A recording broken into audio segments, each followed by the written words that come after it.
Viewers, কেমন আছেন সবাই? বর্তমানে ব্রডব্যান্ড ইন্টারনেটের যুগে রাউটার কিন্তু একটা অপরিহার্য অংশ। প্রতিনিয়ত রাউটারের চাহিদা কিন্তু দিন দিন বৃদ্ধি পাচ্ছে।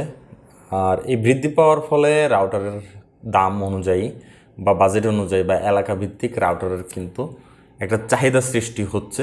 কম দাম, বেশি দাম বা মিড রেঞ্জ যেটা বলেন না কেন। আজকে আমি একটা রাউটার রিভিউ আনবক্সিং করব। রাউটারটা হচ্ছে এই নেটিসের 3 একটা রাউটার, মডেল নাম্বার হচ্ছে 2409E। এই রাউটারটা মোটামুটি ভালো মানের একটা রাউটার। আপনার বাজেট যদি 1350 থেকে 1450 টাকার ভিতরে হয়, এই রাউটারটা আপনি নিতে পারেন।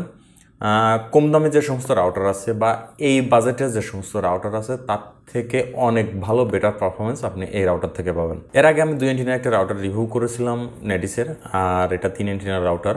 মোটামুটি ভালো বলতে পারেন। ওই রাউটার থেকে এই রাউটারটার রেঞ্জ একটু বেশি, এন্টিনা যেহেতু একটা বেশি রেঞ্জ এবং এরিয়া একটু বেশি কভার করে, এবং 3 দিকে আপনি সমানভাবে ভাগ করে দিতে পারবেন এই রাউটারের এন্টিনাগুলো।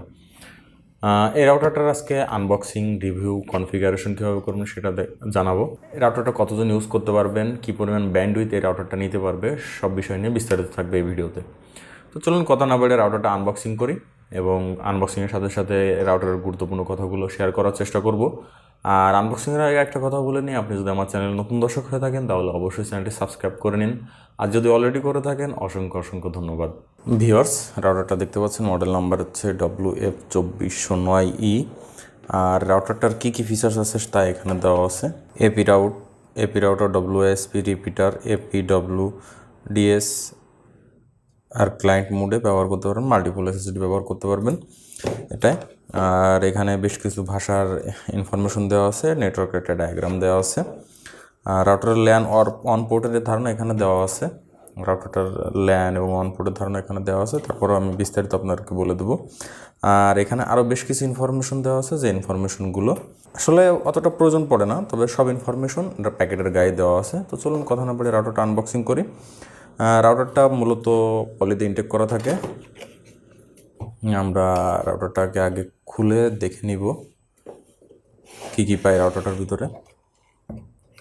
প্যাকেটের ভিতরে আর কিছুই থাকে না। এখানে একটা ইনস্টলেশন গাইড, রাউটার কীভাবে ইনস্টল করবেন সেটা এখানে দেখানো আছে। তারপর এখানে 9 ভোল্টের একটা পাওয়ার অ্যাডাপ্টার আছে, এটা 9 ভোল্টের একটা পাওয়ার অ্যাডাপ্টার। এখানে 9 ভোল্ট লেখা আছে। মোটামুটি মানের একটা ইথারনেট কেবল আছে, ভালোও বলা যায়, খারাপও বলা যায়। তবে এই ইথারনেট কেবল বাদ দিয়ে যদি আপনি আলাদা একটা ইথারনেট কেবল ক্যাট 5 বা ক্যাট 6 দিয়ে তৈরি করে নেন, সেটা আপনার জন্য অনেক অংশে ভালো হবে। আর সবশেষে পাচ্ছে আমাদের কাঙ্ক্ষিত সেই রাউটারটি 3Antina। এই দেখতে ডাবল এন্টিনার মতোই, আপনি এন্টিনাগুলো যেদিকে খুশি সেদিকে রাখতে পারবেন। যদি চান যে এরকম রাখবেন তাও রাখতে পারবেন, বা এটাকে ঘুরিয়ে এরকমও রাখা যায়। মানে আপনার যেমন প্রয়োজন তেমনভাবে আপনি রাখতে পারবেন আপনার সুবিধা মতো। আর রাউটারটার ফিচার সম্পর্কে আমি পরে কথা বলছি। এখানে নেটিসের মডেল নাম্বার দেওয়া আছে, যে এলইডিগুলো দেওয়া আছে সবগুলোর নাম লেখা আছে, পাওয়ার, ওয়ান, ল্যান, এইগুলো। এখানে 4টা ল্যান পোর্ট এবং একটা ওয়ান পোর্ট দেওয়া আছে। আর এটা হচ্ছে ডিফল্ট মোড, মানে রিসেট করার মোড, রিসেট বাটন। আর এটা WPS মোডের বাটন। আপনি যদি রিসেট করতে চান তাহলে এটা ক্লিক চেপে ধরলে হচ্ছে, আর WPS মোডে যদি যেতে চান এটা চেপে ধরলে চলে যাবে। আর এখানে ডিসি ইন। আর মোটামুটি রাউটার কনফিগারেশনের জন্য যে সমস্ত ইনফরমেশন দরকার সেটা এখানে আছে। আর যদিও রাউটার কীভাবে কনফিগারেশন করবেন সেটা আমি দেখিয়ে দেবো। রাউটারটা আনবক্সিংয়ের পর আমার হাতে দেখতে পাচ্ছেন 3Antina, আপনি যেদিকে খুশি সেদিকে রাখতে পারবেন এরকমভাবে। আর ল্যান অন পোর্ট সম্পর্কে ধারণা তো আমি আগেই দিয়েছি। মূলত এখন আমি আপনাদের রাউটারের সুবিধা অসুবিধা, কতজন ইউজ করতে পারবেন এবং কতজন পর্যন্ত ভালো পারফরমেন্স দিবে, সর্বোচ্চ কত Mbps পর্যন্ত এই রাউটার ইউজ করতে পারবেন সে বিষয়টা নিয়ে আপনার ধারণা দেওয়ার চেষ্টা করব। ভিউয়ার্স, এই রাউটারটা যেহেতু 3Antina, আপনার ফ্রিকোয়েন্সি 3 দিকেই দিবে। 3 দিকে বলা ভুল, কারণ আপনাকে এটা অ্যারাউন্ডই যে রেঞ্জটা দিবে সব দিকে সমানভাবে দেবে, তবে অ্যান্টিনার যেদিকে ঘোরানো থাকবে সেদিকটা একটু বেশি দিবে এটা। আর এই রাউটারটা ওভারঅল 3000 স্কোয়ার ফিটের মতো জায়গা কভার করে, যেটা এই বাজেটের মানে 1350 থেকে 1450 টাকার ভিতরে খুবই ভালো রেঞ্জ। পারফরমেন্সের দিক থেকে খুবই ভালো পারফরমেন্স পাবেন এই রাউটারটাতে। ওভারঅল যদি আপনারা 5 থেকে 6 জন বা 7 জন একসাথে ইউজ করেন এই রাউটারটা, তবে পারফরমেন্সে কোনো রকম সমস্যা হবে না। কিন্তু এখানে একটা কথা আছে, সবাই যদি বা এই রাউটারটা একটা প্রবলেম আছে যে সবাই যদি একসাথে বেশি ব্রাউজিং করে বা ব্রাউজিং যদি হেভি হয়ে যায়, সেক্ষেত্রে দেখা যায় রাউটারটা হ্যাং করে বলতে যে আপনার ব্যান্ডউইথ ক্যাপাসিটি যতটুকু সবটুকু যদি ফুল হয়ে যায়, রাউটারটা তখন ভালো পারফরমেন্স দেয় না। এজন্য আপনাদেরকে দেখতে হবে রাউটার আপনার যে ব্যান্ডউইথ ক্যাপাসিটি আছে সেই অনুযায়ী আপনার ইউজার রাখতে হবে। তার থেকে বেশি ইউজার যদি হয়ে যায়, সেক্ষেত্রে প্রবলেমে পড়ে যাবেন। এই রাউটারটাতে আমি নিজেই দেখেছি 30 জন পর্যন্ত কানেক্ট করা যায়। আর রাউটারটিতে যে পোর্ট আছে, ওয়ান পোর্ট, এটা 110 Mbps, মানে আপনি এটা হচ্ছে আপনার 300 Mbps বলা হয়ে থাকে, কিন্তু আসলে এটা 100 Mbps এর উপরে সাপোর্ট করে না। আর ওভারঅল আপনি এই রাউটারটিতে 20 Mbps এর কানেক্টিভিটি ভালোভাবে চালাতে পারবেন, তার উপরে গেলে ভালো পারফরমেন্স পাবেন না। আর 20 Mbps এর রাউটারের উপরে 20 Mbps এর উপরে যদি কানেকশন নিতে চান, সেক্ষেত্রে আপনাকে এর থেকে ভালো বাজেটের কিছু দেখতে হবে। এই রাউটারে আপনি এর থেকে ভালো পারফরমেন্স পাবেন না। মানে যতটুকু 1400 বললাম তো, 1350 টাকা থেকে 1450 টাকা দামের ভিতরে বাজারে যতগুলো রাউটার আছে, তার থেকে সব রাউটার থেকে এটা বেটার পারফরমেন্স আপনি পাবেন। এবার অসুবিধার কথাও তো বলে ফেলেছি এর ভিতরে। সুবিধার কথাও যেমন বলছি যে এটা ইউজার বেশি হয়ে গেলে বা ইউজেস বেশি হয়ে গেলে রাউটারটা হ্যাং করে, তখন এর ইন্টারফেসে ঢোকা যায় না। আর সুবিধা তো মাল্টিপল SSID করতে পারতেছেন, তারপরে আপনার পাসওয়ার্ড তো সহজে চেঞ্জ করতে পারতেছেন, IPTV সাপোর্টেড আছে। ওভারঅল মোটামুটি সব মিলে ভালো পারফরমেন্স পাবেন। এই রাউটার নিয়ে আসলে তেমন, এর রাউটারের ভিতরে কী আছে, র্যাম রম প্রসেসর নিয়ে তেমন কোনো আলোচনা করার দরকার পড়ে না সাধারণত এই সমস্ত রাউটারের ক্ষেত্রে। আর এই সমস্ত রাউটারে স্পেসিফিকভাবে ওইভাবে উল্লেখও থাকে না রাউটারের কিছুতে, এজন্য আসলে ওইগুলো আসলে কেউ আলোচনা করার ভিতরে আসে না।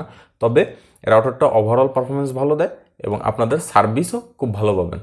তো চলুন এবার রাউটারটা কীভাবে কনফিগারেশন করতে হয় সেটা দেখি। কনফিগারেশনের জন্য আমাদের যেটা করতে হবে, সর্বপ্রথম আমাদের ISP থেকে যে কানেক্টিভিটিটা আসছে সেটা আমাদের অন পোর্টে লাগাতে হবে, এবং রাউটারের সাথে দেওয়া যে ইথারনেট কেবলটা আছে সেটা ল্যানে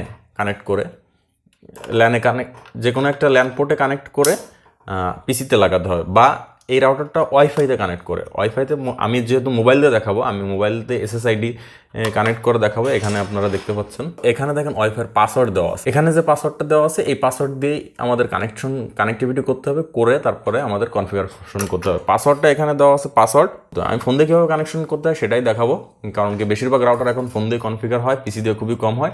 এজন্য সব রাউটার কনফিগারেশনগুলো আমি ফোন দিয়ে দেখানোর চেষ্টা করব। তো চলুন চলে যাই স্ক্রিনে, কীভাবে রাউটারটা কনফিগারেশন করা যায় সেটা দেখি।